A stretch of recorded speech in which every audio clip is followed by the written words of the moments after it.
Lọjọ Kẹta oṣù Kẹjọ ọdún 1966 Ọbafẹmi Awolowo fi ẹsẹ̀ ara rìn jáde kúrò lọ́gbà ẹ̀wọ̀n ní Kalaba. Àhámọ́ kò dára, ìtìmọ́lé kò sunwọ̀n. Kò sẹ́nìkan tí wọn yóò tì mọ́lé fọ́dún 4 tí yóò gbúrò pé wọn yóò ṣí òun sílẹ̀ tí ara rẹ̀ yóò tún lélẹ̀ mọ́. Yóò máa tẹ́tí léko kó lè gbọ́ ìròyìn ayọ̀ náà ni.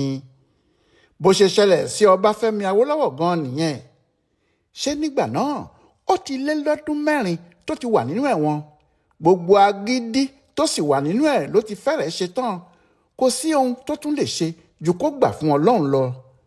Ṣùgbọ́n nígbà tí wọ́n sọ fún un pé olórí Nàìjíríà tuntun Yakubu Gowon ń mú ìròyìn ayọ̀ kan bọ̀ wá bá a, kíá ló súnmọ́ ibi tí rédíò wà tó sì bẹ̀rẹ̀ sí tẹ́tí bóyá wọn yóò pe òun pé ọ̀rọ̀ tí ọkùnrin sọ́jà náà sọ ti ṣẹ o.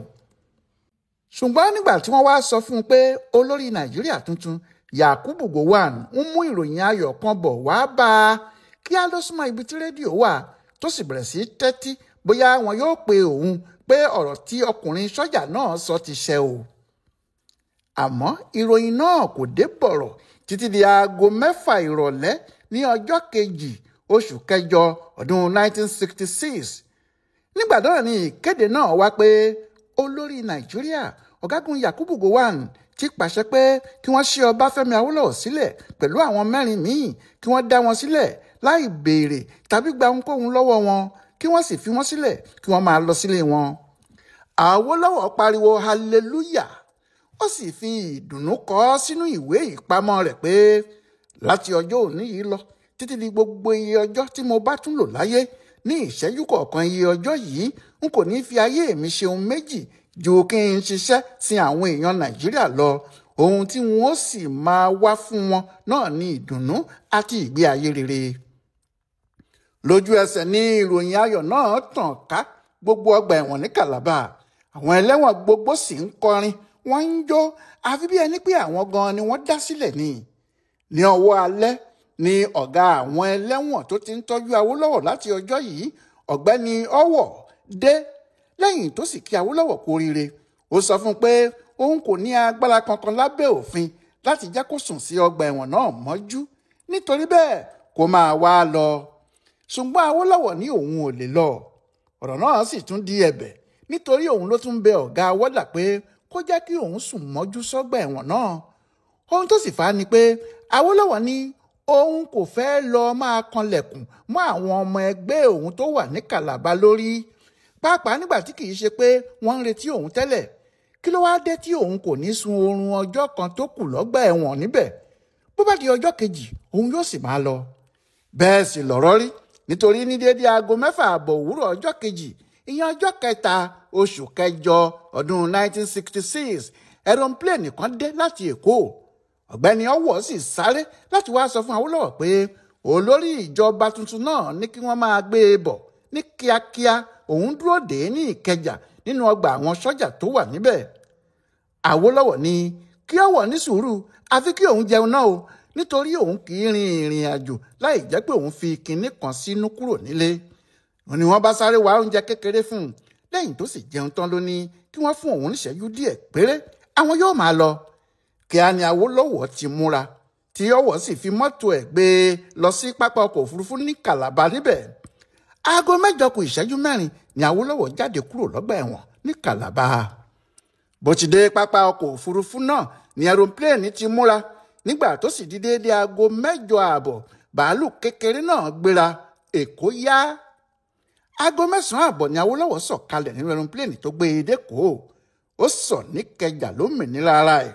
Òun náà kò sì gba ojú ara ẹ̀ gbọ́ pé òun tún lè wá sí Kẹjà ní pápá ọkọ̀ òfurufú yìí tí kò ní jẹ́ pé àwọn sọ́jà tàbí àwọn ọlọ́pàá ń ti òun gbọ̀ngbọ̀n. Bó ti ń bọ́ sílẹ̀ yìí pàápàá, mọ́tò àwọn sọ́jà kan ti ń dúró dè é pẹ̀lú àwọn ọ̀gá sọ́jà tí wọ́n wá láti pàdé ẹ̀. Bó sì ti bọ́ sílẹ̀ ni wọ́n bẹ́rí fún un bí ológun. Bẹ́ẹ̀ ni wọ́n sì ń wọ̀ ọ́. Wọ́n pa ilẹ̀kùn mọ́tò ọ̀hún dé ni mọ́tò náà bá kọrí sọ́dọ̀ Gowon nínú ọgbà bárákì Ìkẹjà. Ohun tó ń ya Awolowo lẹ́nu ni pé òun àti Gowon kò pàdé ara wọn rí. Bẹ́ẹ̀ ni òun kò mọ̀ níbì kan. Ohun tó kàn gbọ́ ni pé ọmọdé ni, bí ọmọdé ológun bẹ́ẹ̀ tó sì tún jẹ́ ọmọ ilẹ̀ Haúsá ṣe wá nífẹ̀ẹ́ òun débi pé ó ṣe ohun tí àwọn ọ̀gá sọ́jà tó ti wà níbẹ̀ láàrin oṣù 6 kò lè ṣe jẹ́ nǹkan ìyanu púpọ̀. Awólọ́wọ̀ sì múra láti sọ bẹ́ẹ̀ fún Gowon bó bá rí. Nítorí bẹ́ẹ̀ nígbà tí Awólọ́wọ̀ rí Gowon tí wọ́n gba ara wọn lọ́wọ́ báyìí, ohun tó kọ́kọ́ sọ fún náà ni pé mo dúpẹ́ lọ́wọ́ ẹ fún ojú àánú tí o fi wo ọ̀rọ̀ wa yìí o, Ọlọ́run yóò wà pẹ̀lú ẹ. Ohun tí Gowon fi dáhùn ni pé ohun tó tọ́ sí yín ni mo ṣe fún yín yìí, orílẹ̀-èdè yìí nílò ọpọlọ àti ìmọ̀ tí Ọlọ́run fún yín gan-an ni.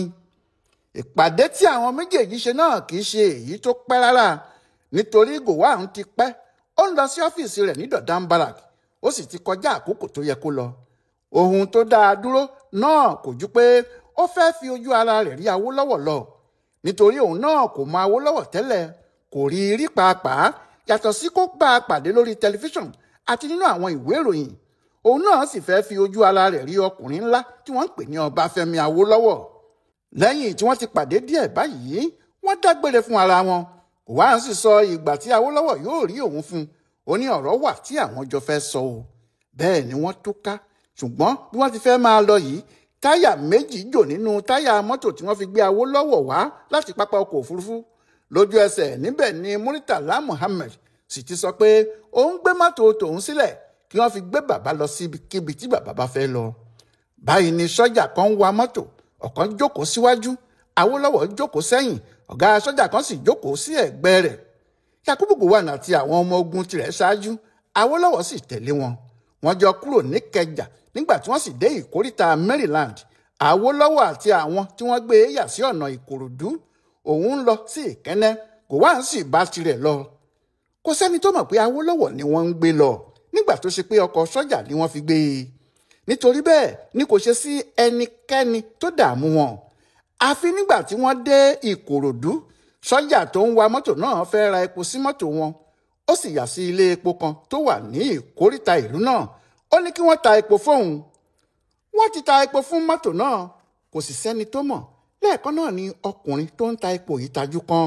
Ó sì rí Awólọ́wọ̀ lẹ́yìn mọ́tò yìí. Ṣùgbọ́n kò dá lójú pé Awólọ́wọ̀ ni, nítorí mọ́tò àwọn sọ́jà ni wọ́n fi gbé. Àwọn ọ̀gá sọ́jà ni wọ́n sì máa ń ṣe bẹ́ẹ̀ fún. Yàtọ̀ sí ìyẹn, Awólọ́wọ̀ tí òun mọ̀, agbádá ló máa ń wọ̀. Awólọ́wọ̀ tó òun ń wò yìí, jákẹ́ẹ̀tì àwọn alákọ̀wé ló wọ̀. Ó sì yàtọ̀ sí Awólọ́wọ̀ tí òun máa ń rí. Kíá ló fọgbọ́n pe ẹnì kejì, ó sì rọra sọ fún un pé kó wá wo ohun tí òun rí o. Bí ìyẹn ti rí Awólọ́wọ̀ lẹ́yìn mọ́tò, kò ṣiyèméjì, ó mọ̀ pé Awólọ́wọ̀ lòun rí. Kò sì dúró rárá tó fi pariwo àwò, ẹ wá wo àwò, àwò. Bó ti ń pariwo bẹ́ẹ̀ ló ń nàka méjì sókè, ńlá àwọn èrò bá bẹ̀rẹ̀ sí tú jáde nílé epo náà.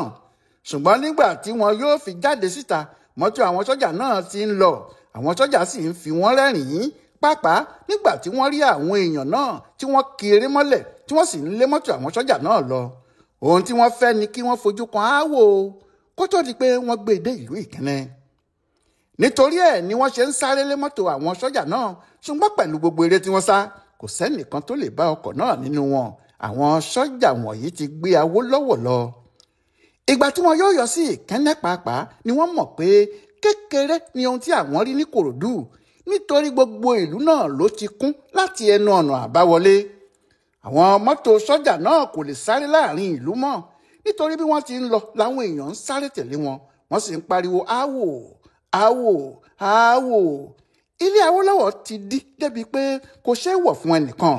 Iṣẹ́ ńlá sì ni àwọn sọ́jà ṣe kí wọ́n tó rí Awólọ́wọ̀ gbé wọlé. Àwọn èrò kan tí wọn kò mọ bí wọn yóò ṣe fi Awólọ́wọ̀ sílẹ̀ àti bí yóò ṣe rin ìrìn rẹ̀ lọ sílé ẹ̀ láti ibi aago 6 òwúrọ̀ ni wọ́n ti dé síbẹ̀. Ibẹ̀ ni wọ́n sì wà títí tí wọ́n fi gbé Awólọ́wọ̀ dé. Àwọn kan ti ríbi wọlé, àwọn aṣáájú ẹgbẹ́ Action Group wọ́n tilẹ̀ ti ríbi. Ààyè bá wọ yàrá Awólọ́wọ̀ fúnra ẹ̀ nígbà tí kò sáàyè ní pálọ̀ láti jókòó sí fún wọn. Wọ́n sì wà níbẹ̀ títí Awólọ́wọ̀ fi dé. Ọ̀dẹ̀mọ ìlú Ìṣàrà, Àkárìgbò ní Rẹ́mọ àti àwọn ọba ńláńlá míì wà nínú àwọn ọba tí wọ́n ti dúró de Awólọ́wọ̀ nílé ẹ̀ kó tó dé.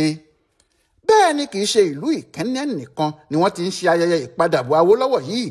Káàkiri orígun mẹ́rẹ̀ẹ̀rin ilẹ̀ Yorùbá ni. Àwọn mìíràn ti kó sí aṣọ ẹgbẹ́jọdá, wọ́n ń jó kiri ìlú.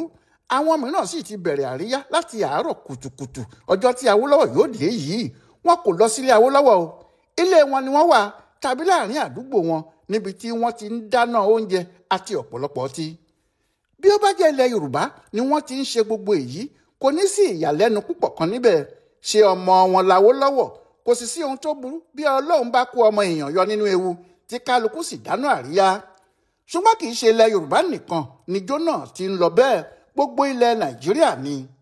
Lọ́jọ́ tí Awólọ́wọ̀ padà dé sílé yìí, àwọn oníròyìn Daily Times jáde káàkiri ilẹ̀ Nàìjíríà, wọ́n sì mú ìròyìn wọ̀nyí wá báyìí pé láti Kánò, oníròyìn wa Bukka Pedro sọ pé ọ̀pọ̀ àwọn èèyàn ni wọ́n tú jáde lánàá nígbà tí wọ́n gbọ́ pé wọ́n ti fi olóyè Awólọ́wọ̀ sílẹ̀ tí wọ́n sì ń jó káàkiri.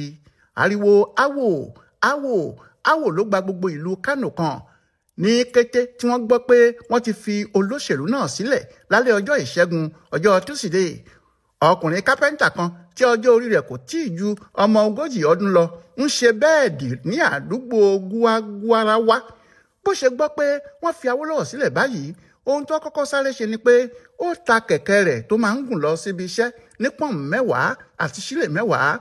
Bó sì ti ta kẹ̀kẹ́ náà tán ló pe àwọn ọ̀rẹ́ ìjọ, ó ní kí wọ́n wá máa bá òun mutí. Wọ́n sì mutí náà títí tí ilẹ̀ fi mọ́ pérégede. Ohun tó ṣe ní láàánú ṣá ni pé láàárọ̀ yìí ọkùnrin náà fẹsẹ̀ rìn lọ síbi iṣẹ́ ẹ̀ ní o, nítorí ó ti ta kẹ̀kẹ́ tó máa ń gbé lọ. Láti Enugu, oníròyìn wa Samson Amaku mú ìròyìn yìí wá. Ó ní ọ̀pọ̀lọpọ̀ àwọn èèyàn jákèjádò ilẹ̀ Ìgbò ni wọ́n rọ́ jáde lánàá tí wọ́n sì ń dunnú pé wọ́n ti fi olóyè Ọbafẹmi Awolowo sílẹ̀ lọ́gbà ẹ̀wọ̀n. Ní Onitsha, ó lé ní àwọn oníṣòwò bíi 15,000 tí wọ́n ti ṣọ́ọ̀bù wọn pa tí wọ́n sì ń jó kiri ọjà náà nítorí Awólọ́wọ̀. Níbẹ̀ ni wọ́n ti sọ korobá àti àpótí di ìlù tí wọ́n sì ń lu ìlù náà tí wọ́n ń jó kárakára. Nínú àwọn hòtẹ́ẹ̀lì ńkọ́, àwọn èèyàn ńláńlá ló wà níbẹ̀ tí wọ́n mu ọtí tí wọ́n sì ń fi ìdùnnú wọn hàn pé Awólọ́wọ̀ ti jáde. Àwọn tí wọn kò lè rí owó ra ọtí bíà jókòó sílé ẹlẹ́mu, ńbẹ̀ làwọn náà ti ń ṣe àríyá tiwọn. Nílé ògùrọ̀ kan lẹ́nugu, ọkùnrin kan ra ògùrọ̀ tó tó onípọ̀n 5, bó sì ti ń rà á làwọn ọ̀rẹ́ ẹ̀ mú. Nígbà tí wọ́n béèrè lọ́wọ́ ọkùnrin náà pé kí ló dé tó kúkú náwó tó bẹ́ẹ̀, ó ní òun gbàgbọ́ pé bí wọ́n ti fi Awólọ́wọ̀ sílẹ̀ yìí, gbogbo wàhálà tó ń yọ Nàìjíríà lẹ́nu yóò padà lẹ́yìn wọn. Báyìí ni àwọn oníròyìn náà lọ tí wọ́n sì rí àwọn ìròyìn náà gbé káàkiri tí gbogbo ìlú sì ń dunnú pé wọ́n fi Awólọ́wọ̀ sílẹ̀. Ọjọ́ 9 tó jáde lẹ́wọ̀n yìí ni ìṣẹ̀lẹ̀ ńlá kan ṣẹlẹ̀ sí. Ọ̀gágun Robert Adéyínká Adébáyọ̀ tí í ṣe gómìnà ìpínlẹ̀ Western Region nígbà náà ló pe ìpàdé àwọn aṣáájú Yorùbá gbogbo. Kò sí ọba aládé gidi kan tí kò wá, kò sì sí olóṣèlú kan nílẹ̀ Yorùbá nígbà náà tí kò yọjú. Adébáyọ̀ fúnra rẹ̀ ló ṣí ìpàdé náà. Lẹ́yìn náà ló sọ pé kí wọ́n yọ ẹnìkan tí yóò máa darí ìpàdé ọ̀hún ní àárín ara wọn. Ní gbogbo wọn bá ní Ọbafẹmi Awolowo làwọn fẹ́, kò sẹ́nìkankan tí àwọn fẹ́ yàn. Níbi ìpàdé náà ni àwọn kan sì ti dìde pé kí àwọn tó máa bá ìpàdé ọ̀hún lọ pàápàá, kí gbogbo àwọn gbà. Nígbà tí kò kúkú ti sí èèyàn ńlá Yorùbá kan tí kò sí níbi tí àwọn wà yìí, kí àwọn gbà láti yan aṣáájú Yorùbá, ẹni tí gbogbo àwọn yóò máa tẹ̀lé, tí àwọn yóò sì máa gbọ́rọ̀ sí lẹ́nu nígbà gbogbo àti níbi gbogbo. Awólọ́wọ̀ takú, ó ní kò yẹ kó jẹ́ ìyẹn ni wọn yóò fi bẹ̀rẹ̀. Ṣùgbọ́n àwọn olóṣèlú ọmọ ẹgbẹ́ Dẹmọ tó wà níbẹ̀ ní kí Awólọ́wọ̀ fààyè gba àwọn láti ṣe bẹ́ẹ̀, kí àwọn yan ẹni tí yóò máa ṣe olórí àwọn, pàápàá nígbà táwọn ò mọ ibi tí ọ̀rọ̀ Nàìjíríà ń lọ báyìí. Níbẹ̀ ni gbogbo wọn ti fẹnu kò sì sí alátakò, bẹ́ẹ̀ ni kò sẹ́ni tó jiyàn. Gbogbo àwọn ọba pátá, gbogbo àwọn ìjòyè, gbogbo àwọn olóṣèlú ńláńlá, gbogbo àwọn ọmọ Yorùbá tó jẹ́ ọ̀gá lẹ́nu iṣẹ́ ìjọba, kò sí alátakò kan báyìí. Gbogbo wọn ní Ọbafẹmi Awolowo làwọn yàn bí aṣáájú fún gbogbo ọmọ Yorùbá pátá. Lọ́jọ́ 12 oṣù Kẹjọ 1996 ni. Bẹ́ẹ̀ ló ṣe pé lẹ́yìn Odùduwà kò tún tíì sí aṣáájú kan tí gbogbo Yorùbá fẹnu kò lẹ́ẹ̀kan náà pé òun làwọn fẹ́ bí aṣáájú títí di ọjọ́ náà, àfi Awólọ́wọ̀ yìí nìkan. Báyìí ni ìtàn bí Awólọ́wọ̀ ṣe lọ sẹ́wọ̀n tó sì padà dé, tí Yẹmí Ògúnjọbí ṣe ìwádìí ẹ̀ ṣe parí. Ó sì dá wa lójú pé àwọn tí kò mọ̀ tẹ́lẹ̀ ti mọ̀ púpọ̀ nínú ìtàn ìgbésí ayé ọkùnrin olóṣèlú aṣáájú gbogbo Yorùbá náà àti ìdí tí ọ̀pọ̀lọpọ̀ àwọn olóṣèlú ṣe ń tẹ̀lé. ṣùgbọ́n àwọn ìtàn náà kò tíì parí o. àwọn ìtàn náà so mọ́ ara wọn ni. ohun tí à ń wí ni pé nígbà tí Awólọ́wọ̀ yóò fi rìn jáde lọ́gbà ẹ̀wọ̀n yìí, ogun abẹ́lé ti ń kanlẹ̀kùn. ogun abẹ́lé ti dé sí Nàìjíríà, ṣùgbọ́n kì í ṣe gbogbo èèyàn ló mọ̀ ni. nítorí ẹ̀ ló ṣe jẹ́ pé ìtàn ogun abẹ́lé yìí lẹ́yìn tó máa gbọ́, a ó bẹ̀rẹ̀ láìpẹ́ rárá kí gbogbo ayé lè mọ ohun tí wọ́n ń pè ní ogun abẹ́lé. ìyẹn ogun tí Nàìjíríà fi ọdún 3 jà. ẹ má jẹ́ kí èèyàn kan fi ọ̀rọ̀ náà pìtàn míì fún yín. ẹ pàdé wa ní Yorùbá World Center kí a lè jọ bẹ̀rẹ̀ ìtàn náà níbẹ̀rẹ̀ pẹ̀pẹ̀ kí gbogbo wa lè mọ ibi tí ọ̀rọ̀ náà ti bẹ̀rẹ̀ gan. ogun abẹ́lé, ìtàn tuntun tí Ọláyíwọlá Alága ṣèwádìí ẹ̀ fún bùdó àgbáyé fún àṣà àtìṣe Yorùbá World Center nínú ọgbà Yunifásítì Ìbàdàn. ẹ kú ojú lọ́nà o.